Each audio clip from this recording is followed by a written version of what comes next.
Exercising with Crohn's can be terrifying because what if it triggers a flare-up? As a personal trainer who's also had Crohn's disease, trust me, I get it. In this video, I'm going to break down what I've learned on my journey along with an evidence-based approach so that you can not only feel more confident in the gym, but safely get the results that you want. What's up, everyone? I'm Nathan Olson. I was diagnosed with severe Crohn's disease when I was 17. The doctors told me I'd never get off medication and be very lucky to avoid surgery. Thanks for the pep talk, guys. Really nailed that one. Fast forward about 15 years. I'm in the best health and shape of my life, completely off medication and in total remission for 5 years now. This channel is all about filling in the gaps of information that your doctors leave so that you can take back control of your health. What do most of us do when we're trying to figure out if we should exercise with Crohn's or not? Well, we Google it. A lot of things come up, mostly negative, and this term called light to moderate intensity, whatever the heck that means, which leaves most of us not wanting to go to the gym at all. Seems scary, right? And going to the gym is hard. So let me break down exactly what's happening in the body when you do go to the gym so you can understand why some people may have an adverse reaction to it. Let's say you go to the gym. You pick up some dumbbells, you start doing those bicep curls because you want those guns. When you do a bicep curl, you are breaking down the muscle. This causes inflammation. Normally, not a bad thing. You go home, you sleep, you rest, you recover, the muscle builds back stronger. That is an incredibly simplified version of what's going on, but it's good enough for our purposes. That is normally not a problem. Then you throw in Crohn's disease. Now, if you're in an active flare or close to an active flare, you have excess inflammation going on in your body already. So when you go and do that monster CrossFit session, you get really poor results. You go to bed thinking you're going to rest and recover. Wow, I just pushed myself so hard. I'm so proud of myself. And you wake up in the morning feeling even worse. Trust me, I've done this. And it's very discouraging. It's not fun. So this is why people say do light to moderate exercise only. And to an extent, I agree with them. When you're in a flare, you need to be walking, doing yoga, stretching, doing super gentle stuff. There's no reason to push yourself through an insane gym workout when you're in a flare or even close to one. There are a few reasons, though, why I think that exercise is still a very, very important thing, even at an intense level for someone with Crohn's disease.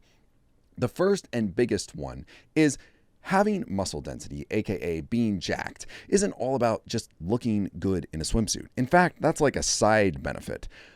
Muscle density is in fact one of the leading causes of health, we're finding out. See, we used to think it was fat loss that was gold standard, right? AKA the skinnier you are, the better. Turns out that's not entirely true. Yeah, not having excess fat in your body is great, but the bigger component is having high muscle density. This does a host of things, from increasing your lifespan to metabolic health to inflammatory response to bone health and all sorts of other things. So having muscle on your body is really, really good. And if you're only doing light to moderate exercise like walking, yoga, etc., it's hard to build more muscle. Long and short of it is, having more muscle on your body is great for everyone. And the problem with telling people to only do light or moderate intensity work is that most of us have no idea how hard we can push ourselves. Now, you're probably some Zen, enlightened person that this would never happen to. But for me, when I was feeling physically sick, it also created a mental downward spiral of depression and anxiety and sadness and feeling like my life wasn't in my own hands. And my health certainly wasn't in my own hands. And going to the gym and pushing myself extra hard and being intense in the gym really helped me cling on to that sense of, no, there's a part of me that Crohn's can't take away, that I can push through, that even if I feel so sick, I can push through this and I can do this. And yeah, I may have to go take an hour or two nap afterwards because I'm so totally exhausted.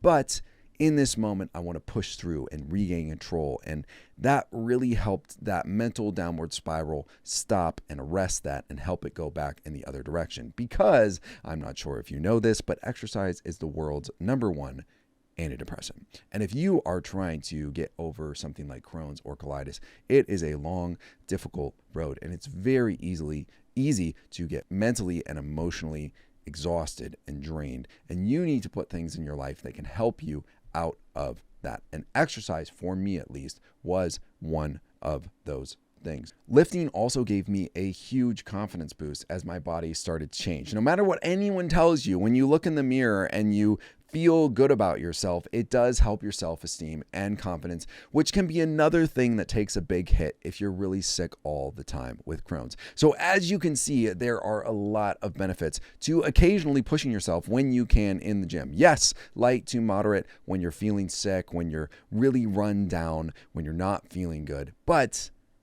don't be afraid to push yourself. You're not going to die.